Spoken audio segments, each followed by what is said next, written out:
سر کور کرنا کیا فرض ہے؟ فرض نہیں ہے۔ میری سمجھ کے مطابق ایک جگہ جو سورہ احزاب میں یہ بات بتائی گئی ہے جہاں پہ انسٹرکشنز دی گئی ہیں آپ صلی اللہ علیہ وسلم کی ازواج کو کہ وہ صرف اور صرف آپ صلی اللہ علیہ وسلم کی ازواج کے لیے خاص احکامات تھے اور باقی مسلمان عورتوں کے لیے نہیں تھے۔ السلام علیکم ورحمۃ اللہ۔ یہ تھے حمزہ علی عباسی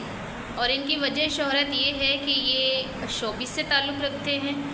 اور اتنے نیچ اور گھٹیا طبقے سے تعلق رکھنے کے باوجود بھی انہیں ایسا لگتا ہے کہ یہ دین کے مسائل پر بالکل اسی طرح بات کر سکتے ہیں جس طرح ایک عالم دین اپنی زندگی کے کئی سال علم دین حاصل کرنے میں لگاتا ہے اور پھر ممبر رسول پر بیٹھ کر دین کی ترجمانی کرتا ہے۔ اور ان صاحب کے اس گمان کی وجہ ہے جاوید احمد غامدی، جس نے ہر حلال اور حرام چیز کو ان کے آگے برابر کر دیا، ہر ناجائز چیز کو جائز بنا کے ان کے آگے پیش کر دیا اور ان کے ذہنوں میں یہ بات ڈال دی کہ جس طرح لوگ محنت مزدوری کر کے کما رہے ہیں آپ بھی ناچ گانا کر کے کما سکتے ہیں، اس میں آپ پر کوئی گناہ نہیں ہے۔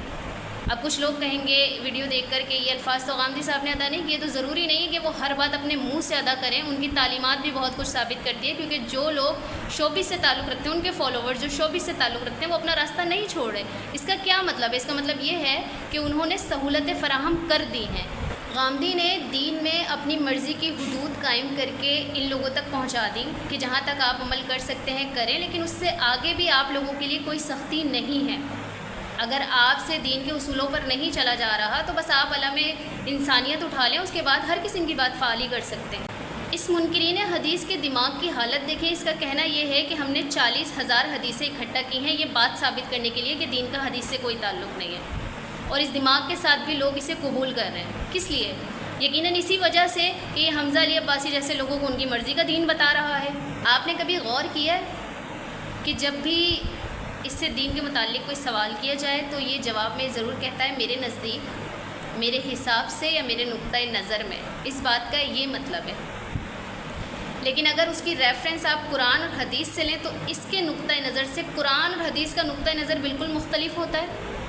لیکن اس کی کسی کو نہیں پڑی، کیونکہ اگر وہ قرآن اور حدیث سے ڈائریکٹ ریفرنس لینا شروع کر دیں گے تو ان سہولتوں سے محروم ہو جائیں گے جو انہیں غامدی نے فراہم کی ہے۔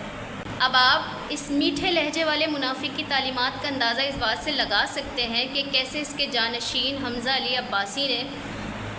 اس آیت کو اپنے حساب سے بیان کر کے مسلمان عورتوں کے لیے پردے کے حکم کو رد کر دیا کہ وہ صرف ازواج محترات کے لیے خاص ہے، جبکہ اس آیت کا ترجمہ یہ ہے اے نبی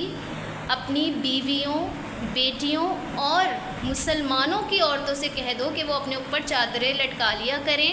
اس سے جلد شناخت ہو جائے گی، پھر نہ وہ ستائی جائیں گی۔ یہ اس آیت کا ترجمہ ہے۔ اگر آپ کے اندر اتنا دم خم نہیں کہ آپ اپنے گھر کی عورتوں کو پردے پر راضی کر سکیں یا اپنی بیوی کی حرام کمائی آپ کے منہ کو لگی ہوئی ہے، تو اس کا ہرگز یہ مطلب نہیں کہ آپ اپنے حساب سے دین کے اصولوں کو، قرآن کی آیتوں کو بدل دیں گے اور لوگ خاموش رہیں گے۔